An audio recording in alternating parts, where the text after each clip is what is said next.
संस्कृती जपताना आपल्याला काही लाज नाही वाटली पाहिजे. आता उद्या 19 फेब्रुवारी आहे दादा, उद्या 19 फेब्रुवारी अंग प्रदर्शन करणारे सुद्धा आता उद्या डोक्यावर पदर घेतील आहे, डोक्यावर पदर घेतील.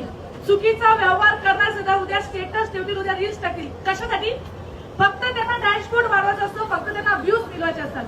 पण आपण एवढं शिकला पाहिजे, आपण एवढं समजलं पाहिजे का उद्या ज्या व्यक्तीची जयंती आहे ती व्यक्ती कोणी साधी नाही. आपण आयडिया स्टेटस ठेवून आपण काही मोठे होणार नाही किंवा व्ह्यूज मिळवणार, त्याच्यासाठी आपण कसं वागलं पाहिजे, तसं चाललं पाहिजे.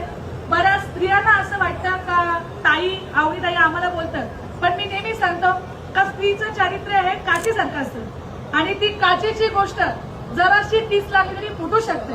म्हणून फक्त शिवजयंतीपुरती नाही तर स्त्रियांनी प्रत्येक वेळेस आपली काळजी घेतली पाहिजे. अंग प्रदर्शन करण्यापेक्षा अंग झाकून सुद्धा आपण पुढे जाऊ शकतो.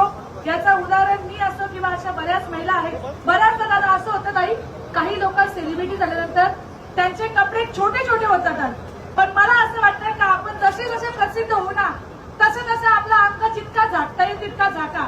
कारण आपण प्रसिद्ध झाल्यानंतर लोकांचा बघण्याचा दृष्टिकोन आपल्याकडे बदलतो राहणार. सो या गोष्टी प्रत्येक महिला लक्षात ठेवलं पाहिजे. आणि आता छोटा